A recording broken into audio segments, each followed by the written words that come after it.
Hello, my friends. Welcome to Momentum Boost. I've been so excited for today. I'm your host, Adrienne Gold Davis, and I'm delighted that you joined us. So, you know that it can be a struggle to keep your house calm and kind and respectful, especially when the frustrations of the outside world start seeping in. So, that's why on today's Boost, we're creating a safe space to ask all of the questions you have about disagreeing peacefully and creating a happier home. Joining us today to answer those questions are some of my fellow Momentum trip leaders, Ruchi Koval, Nili Couzens, and Momentum founding director, Lori Palatnik. So unofficially, we're calling ourselves the Jew. It's like The View, but with Jews. You like it? You know, I want to be Barbara Walters, just saying. All right, now first, Lori. Lori Palatnik is a world-renowned Jewish educator, a speaker, a media personality, and an author. This year, our Lori was selected to light the diaspora torch at the national ceremony for Israel's 72nd Independence Day.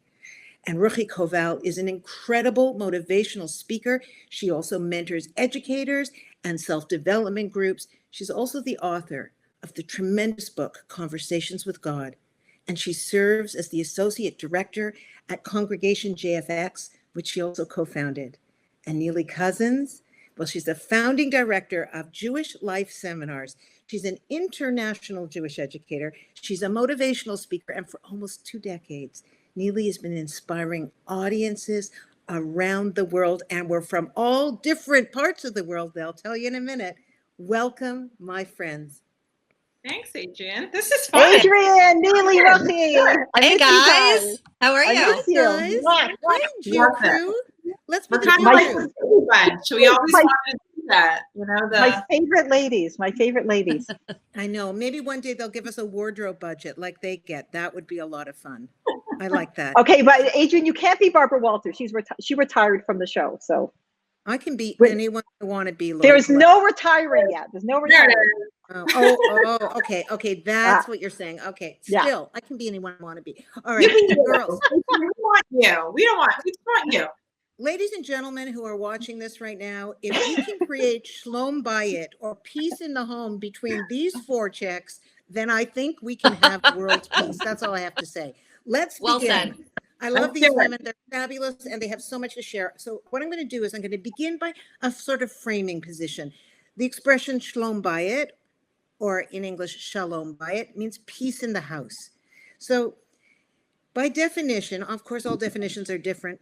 We need to understand what this means, what these tools are about, why this is a Jewish principle, why it's so important. So I'm going to ask you to begin, Lori, and then Nili, Ruchi, please feel free to jump in when she's finished or halfway through if you want to start a fist fight, whatever you'd like. But I want your positions so that everyone who's listening has a clear understanding about the goals in mind. Okay? Lori, go for it. Well, first of all, when we talk about peace in the home, which obviously is not simple these days, I always say that, people say we're all in the same boat during this. We're not in the same boat. We're all in the same storm, but your boat is different than my boat. Your home is different than my home, and your dynamics are different than my dynamics. One thing that I would like to just throw out there, if we focus on one of the definitions of love, I think that we can create more of an atmosphere of shalom, of peace. And that is, what's important to you is important to me. Because sometimes people go, oh, you know what? All these relationships, whether it's you and your kids, you and your spouse, or it's all about compromise. So I have to tell you, a rabbi once said something very, very brilliant. He said, compromise is really not the way, the place for peace.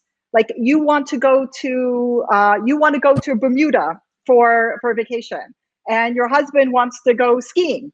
And so we're going to compromise and we'll go on a cruise. So he didn't get to go skiing and you didn't get to go to Bermuda. So both of you are not happy. Right?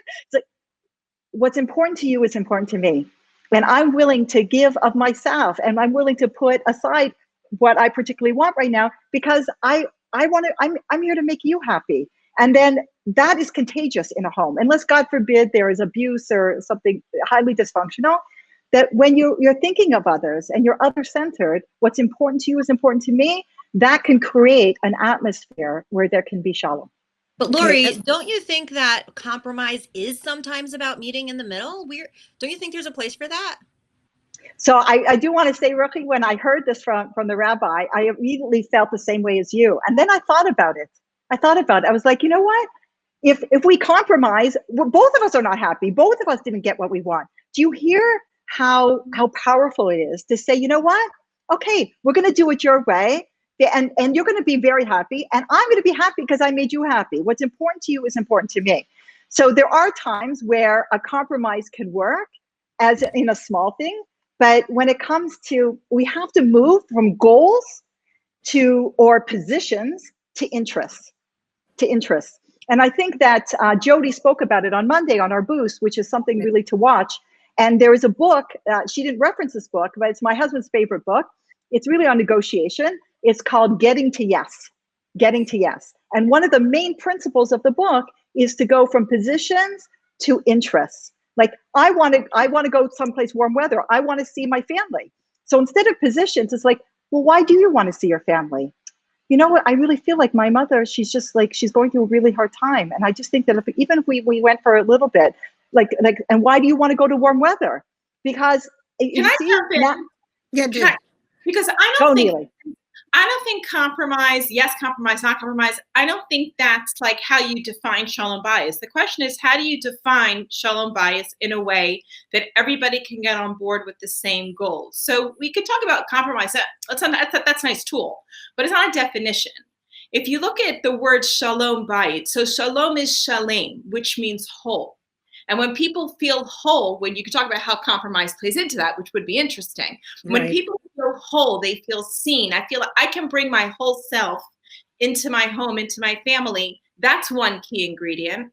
And then a bias, I heard it explained in a beautiful way. The word bayit also spells out the word bet, which is the second letter in the Hebrew alphabet. And it's the word that starts bayit. And the way you form this letter is two parallel lines and then connected with a perpendicular line. I think it was Rav Orlowick who said, a home is a place where parallel lines come together, meaning you may not have ever chosen that your brother or your sister or your parent would be your best friend, but they're in your family. So it's where parallel lines meet. So although people are different than us, I think the key to Shalom Bayit is letting everyone bring their whole self. Each person feels seen and respected and heard.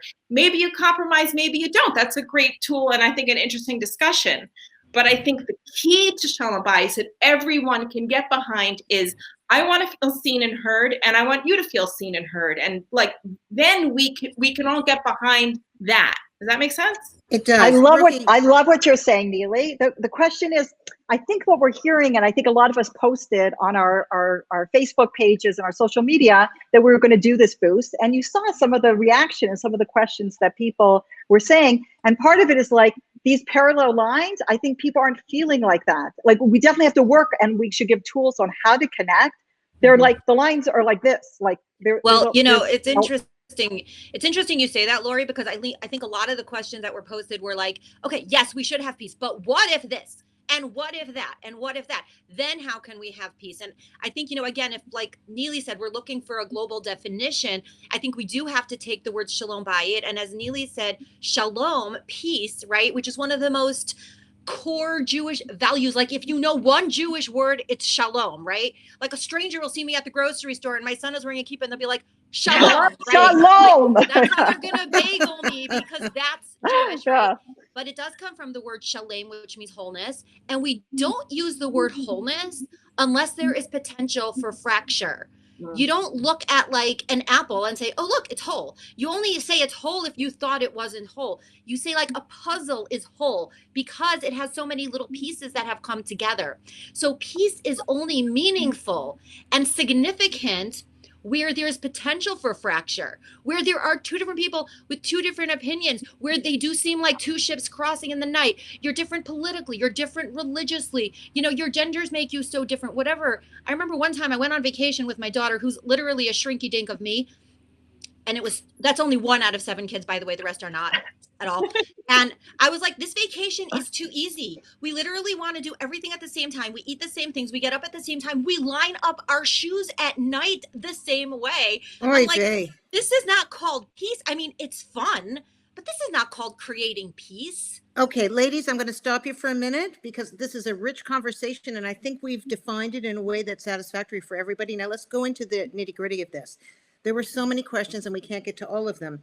But I mean, I think it would be irresponsible of us not to address the elephant in the room, which is what's causing the biggest problems around certainly North America these days, and even in my own home.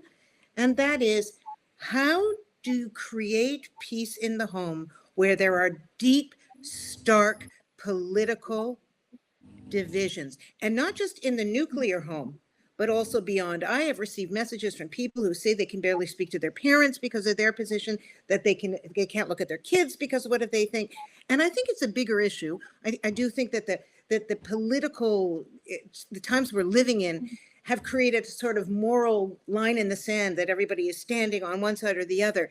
But I think the answer to this question will be salient for all kinds of divisions in the world. So who would like to take this one first, specifically around either a parent, a spouse, or a child who you're very close to, who sees the political landscape entirely different than you?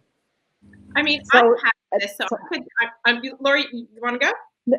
No, well, it's so funny because we're family, because our kids married each other. So, but we don't talk politics. The interesting thing is I'm sitting in Israel, so is Nili. Ruchi is in America, and Adrienne is in Canada. So I'm Canadian married to an American, but I became an American. And this is something that, what can I say? This is like, who's talking about anything else right now except politics? We have the Palatniks, we're like, all my kids are brunettes because of me, but people's political spectrum goes from left to right. We're very different. We have very spirited discussions.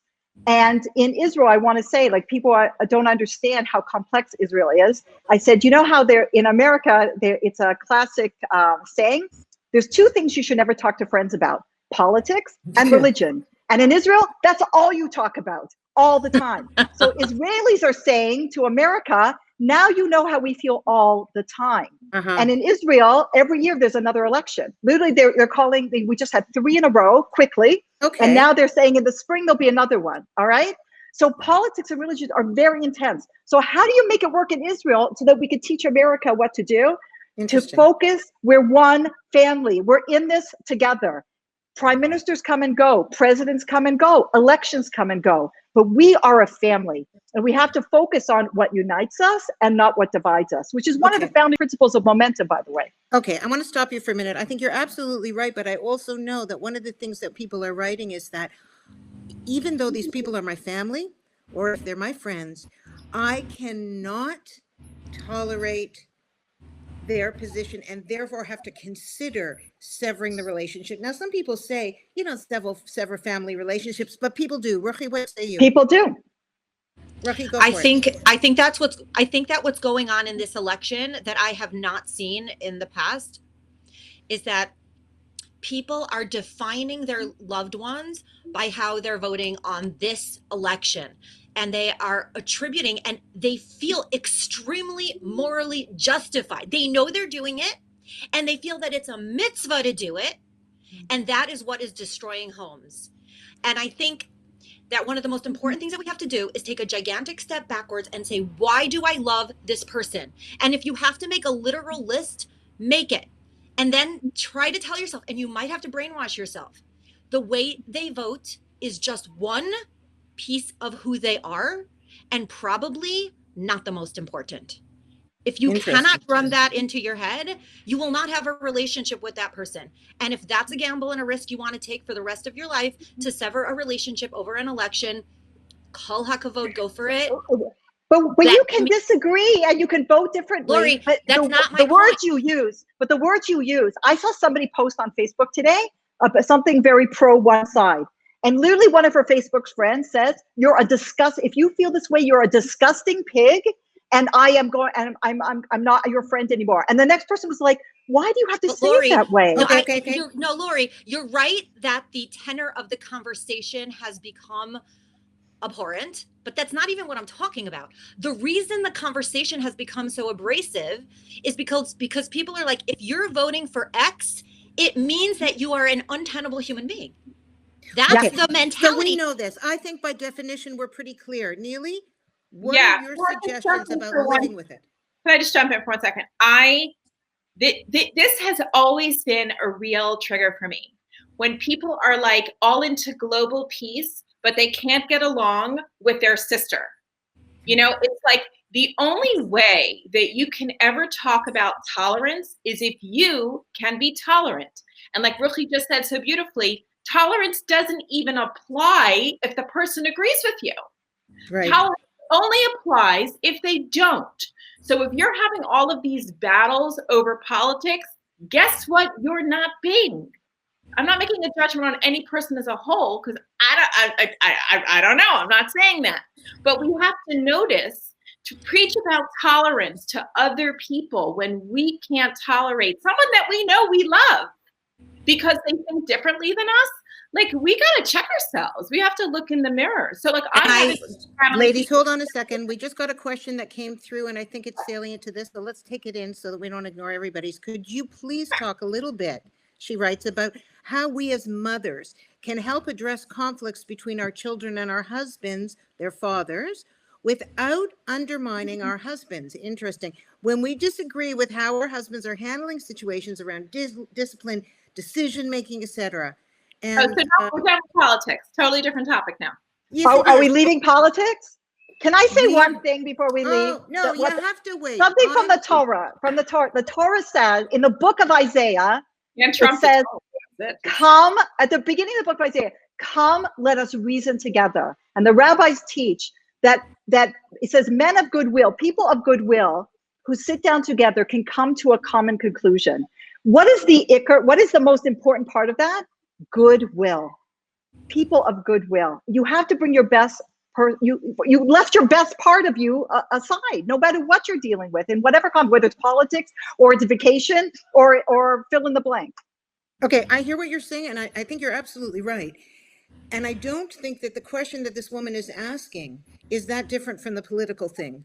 One is just on a very, very far extreme, and it's very much like the questions we were getting. Well, how much do I have to give into for peace? When do I get to draw the line? And for some people in their homes, discipline and the way you are with your children is that line in the sand. So what I'm asking are, especially from someone who perhaps has a house with very diverse people living in it, how do you disagree profoundly without cutting off? Ruchi. So I just want to address the question that came in from Andrea about women with their husbands and their kids and sort of being caught in the middle. That's what I'm hearing. And I think this is a very, very common dynamic, whether it's the political conversation or any other. You know, and I personally found myself in that position a number of years ago, and a very wise therapist told me something that I have never forgotten. Ruchi, get yourself out of the middle. I think that we as mothers, we position ourselves in this mediating or peacemaking space because we want everybody to get along. So whether it's our mother and her husband or our sister and our sister-in-law or whoever, husband and kids most commonly. And I think it's really scary, but really critical that we allow our spouses and our children to have their own conversation and their own relationship and to give up the control of managing the process of that relationship. And it's really, really hard. Whoa. Can I suggest also a reframe? And some of this is based on Rabbi Pliskin, who's very wise. It's like to step back and almost look at your family and your kids almost like a TV show, like a sitcom, he said. All right? Like you don't have to be so emotionally invested in it. And I tell you, I decided to reframe that I like that we are different and we have different opinions. And that's interesting. That's interesting and fun. If we all agreed, I think this would be a very boring house. But the question is disciplining your kids, not about opinions, right? Isn't that what you said? Well, it's your opinion on disciplining the kids. Really? So here's what I would put out, because I see somebody ask, how do you get out of the middle, which I think is the magic question. Like, I love what you said, Ruchi. And now how come everybody's seeing these questions? I'm not seeing this. You got to go on the public chat, Lori. You got to click public chat. The public chat? Oh, thank you so much, ladies. There you go. So here's what I want to say. I think there's a difference between sort of backing your husband and agreeing with him. You know, our children are very resilient. And children can handle a mistake in discipline. Anybody ever make a mistake in discipline? I know I have, you know, right? I know I'm the only one.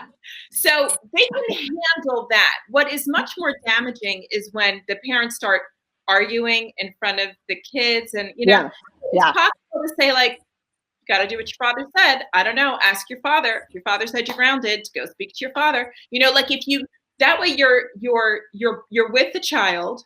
You don't have to get behind something that you're not behind, but you're not undermining your husband. You're just saying, you're keeping yourself out of the middle. Like, if daddy said that you're grounded, then that's it. Daddy said. And what the Torah teaches you need to, it says to raise a child with one voice. Right. Even if you're messing up with the kid, do it together. So what we try to do is we try to go behind closed doors. And we talk about it and how do we deal with the situation? And we come as a team, because I think it's very disconcerting and very upsetting for a child to hear two different voices. But Lori, I would actually Neil, it's Ruchi's turn. Go.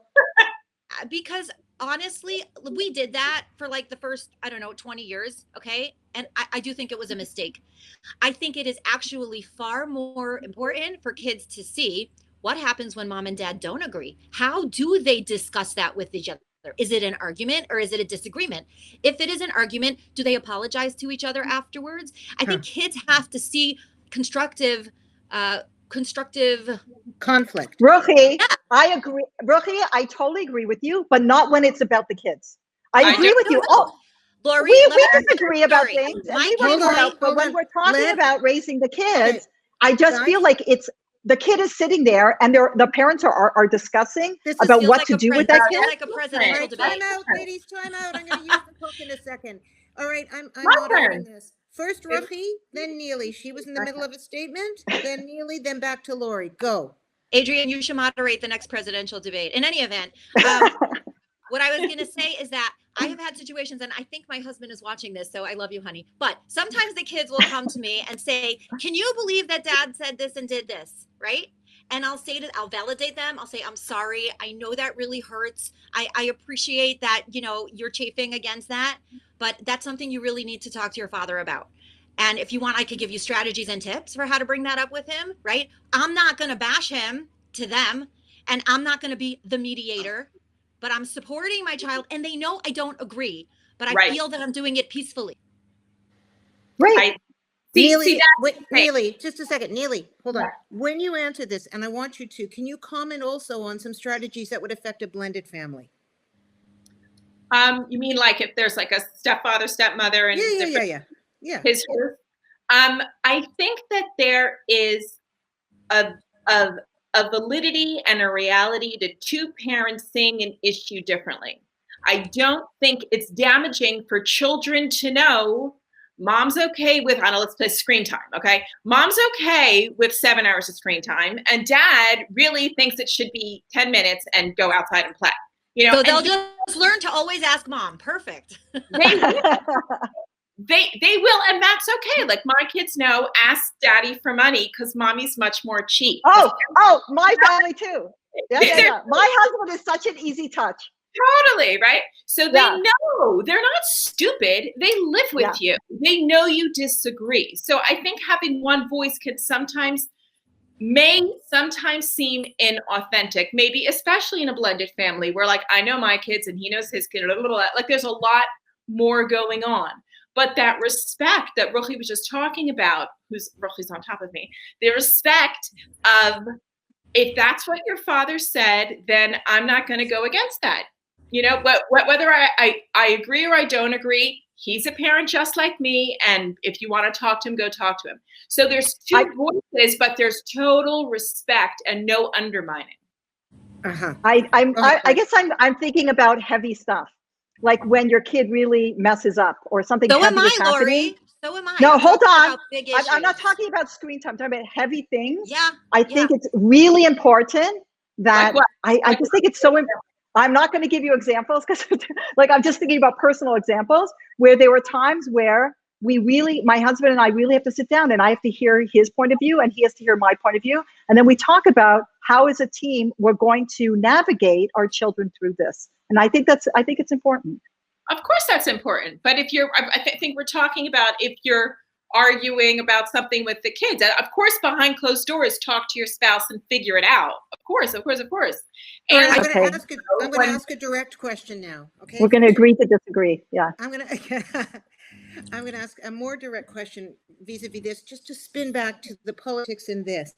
There were a lot of comments from people. A lot of people wrote in to say that they were fundamentally incapable of speaking respectfully and behaving respectfully when the thing that they disagreed with felt to them like a moral issue.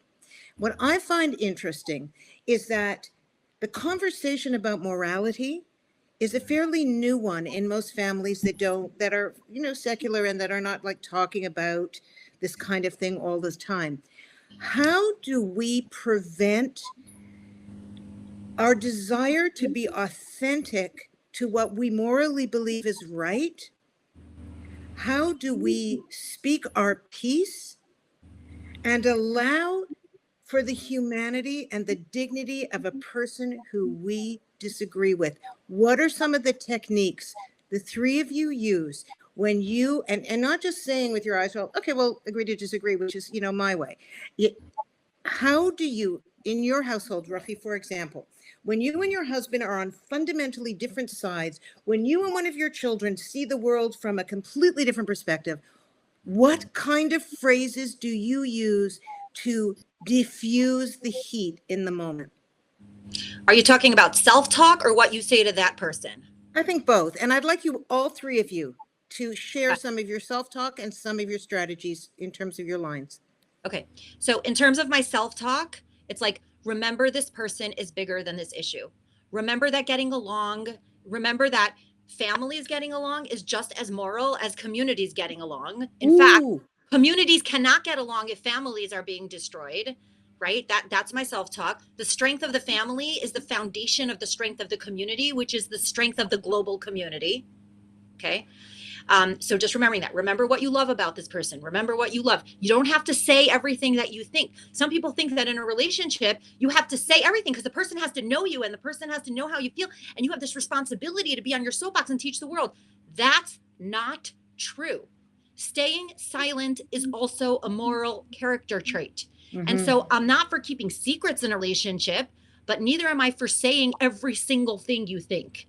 So there's the self-talk. In terms of what I say to the other person, I'll say things like, that's such an interesting way of looking at things. I love how passionate you are about ideas.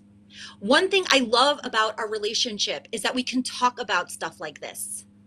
I think it's so cool that you're an independent thinker. I love you so much, and it doesn't mean we have to agree on everything. Mm-hmm.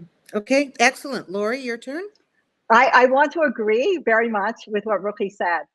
Definitely, I see it with parenting, and you can apply this to many relationships. It's a lot of it, especially when they're grown. It's not what you say; it's what you don't say.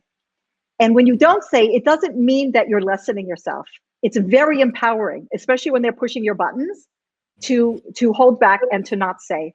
And especially when if kids are going in a different, whether it's a political or religious way. You don't have to keep reminding them how you feel. They already know how you feel. They already know how you stand. You don't have to bring it up again. They know where you're at, and you should be clear. They should be clear. This is home base. This is where we are in whatever subject. They know that, but you're in it to help them. Like, my husband was told before we had children from somebody wise, you think your kids are going to become little yous. Like you're going to give birth to little yous. No, they're going to be who they are. And they have to know that you love them for who they are, even though you're very clear what your bar is, morally or politically. Excellent. And Nili? I think that in conversations, it's important to notice if you're trying to convince the other person of what you think, or if we're just having a conversation about ideas. And I think that we try to convince people, that these cookies are better, or this political party is better, or that, whether it's small or it's big. I think that we feel validated when people agree with us, and we feel threatened when they don't. So if we can acknowledge, like an independence of self, just because you don't agree with me doesn't mean I'm wrong or you're right or whatever. Have an internal sense of self, of this is what I think, and they don't have to agree with me, and that's okay. And to know when to stop, when things get escalated. I thought everything Ruchi said was great. I don't think I can make it any better. I love you. I love how passionate you are, all those things. I see everybody saying, put it on your Facebook page. Please do, because all those phrases were perfect. But I think the precursor to that makes that work is that sense of self. And this is one more thing I want to say about Shalom before I hand it back to Adrienne. I heard a rabbi say one time, it was such a brilliant concept. I'd never heard it before, that Shalom is not the end goal. Shalom is the starting goal. Shalom is the vessel that holds everything else. So when we have, peace on earth, that doesn't mean, and now the curtains can close. Peace means, and now we can really get stuff done. So peace does not mean we all agree or we're done here. Peace means I can see you, we can all be whole. It doesn't mean you're me. We always talk about, like Lori said, unity without uniformity. Like that's one of our goals at Momentum. It's one of our values. So the symphony is beautiful because there's so many different instruments all playing different notes. If everybody has to become an oboe, whatever that is, so that we can have peace, like that's not beautiful. That's just louder. That's a migraine headache. If everybody sees things differently and we appreciate that, then it won't be so difficult to have these conversations. I think the French have a saying, "Vive la différence." Okay, vive la différence. It's but okay I think that's what's coming up for sure in the comment section, is that, but this is the issue where you draw the line in the sand. And so I personally, I'm not the moderator, but I would be personally curious to hear from you ladies. What is that red line? What should it be when you say, now I'm going to break off this relationship? Because some people think that this election is it. So I'm going to stop you all right now because we've come out of time, but I do think that should be our follow-up of this. We're going to do another one.